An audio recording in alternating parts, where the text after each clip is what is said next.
Ang gagawin natin ngayon guys, kunwari nawalan ako ng gas, hihingi ako ng pera sa kanila kahit magkano lang. Ngayon kapag binigyan tayo ng pera, bibigyan natin siya ng helmet. Magabang tayo dito yung nakamotor na single, yung walang helmet, para siya yung bigyan nating helmet.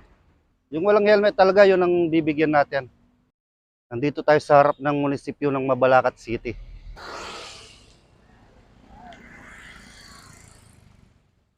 Ang daming dumadaan pero naka-helmet sila. Paparahin lang natin yung hindi naka-helmet. Tsaka yung motor niya, yung hindi masyadong kagandahan. Yun ang paparahin natin. Ito. Kuya, pwedeng humingi ng kahit magkano lang, pambili ko lang ng nawalan ako ng gas. Kahit 50 lang. Hindi, kahit ano na lang, kahit tubig na lang, bibili ako ng tubig dyan. Kahit magkano lang sana. Meron ka? Di ba nakakaya sa'yo? Taga saan ka ba? San Francisco po. San Francisco, doon sa Tapos pupunta ka sa Lubola po. Lubola. Ano gagawin mo doon? Hindi ako pabiling gas sa bata ko. Hingi ka ng pambili ng gatas sa ate mo. May anak ka na? Oo, okay lang yan. Magkano ito? Ano pangalan mo ba? Chris. Chris. Ilang taon ka na? 33 po. 33? Opo. Oh, hindi ka man mukhang 33, parang 23 ka lang. Bakit hindi ka pala naka-helmet? Wala po, wala kang helmet. Wala kang pambiling helmet? O baka may helmet ka lang sa bahay, iniwan mo lang? Wala po. Wala ka talagang helmet, pero gusto mong magkaroon ng helmet? Totoo, gusto mong magkaroon ng helmet? O sige, may papakita ko sa yung helmet, sukatin mo. Kapag kasya mo, ibibigay ko sa iyo. Dahil binigyan mo ako ng 5 piso, helmet yung ibibigay ko sa iyo. Teka lang, diyan ka lang.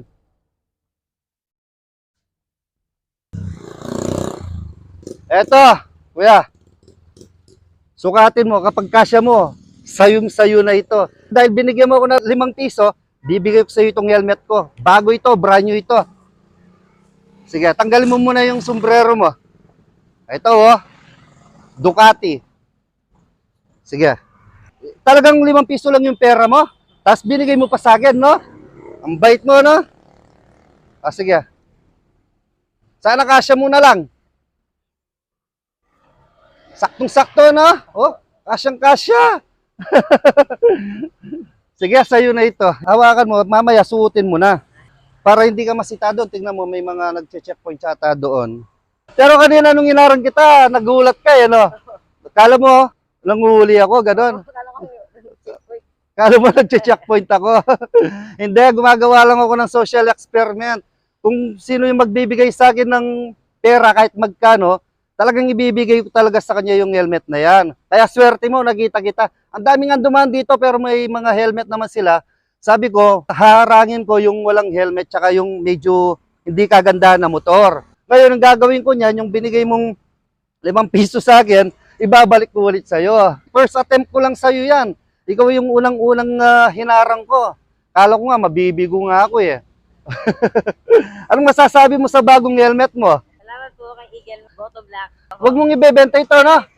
Baka ibenta mo ito. Suotin mo ito, kaya binigay ko sa ito para may masuot ka. Dumadaan ka pa naman sa MacArthur Highway. Mabibilis ng mga sasakyan dito. Suotin mo na ngayon to. Tanggalin natin yung plastic.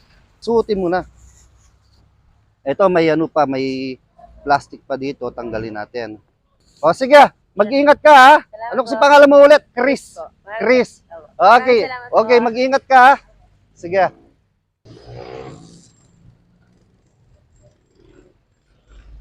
Ayun guys, may nabigyan tayo ng helmet.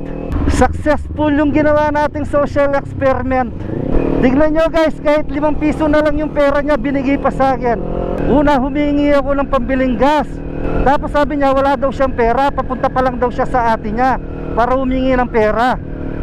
Tinanong ko siya, kahit magkano na lang para pambili ko ng tubig. Sabi niya, meron ako dito, barya, sabi niya. Nung pagkabigay sa akin, binilang ko 5 piso yung perang binigay niya sa akin. Yun na lang daw yung pera niya. Papunta pa lang siya sa ate niya para humingi ng pera.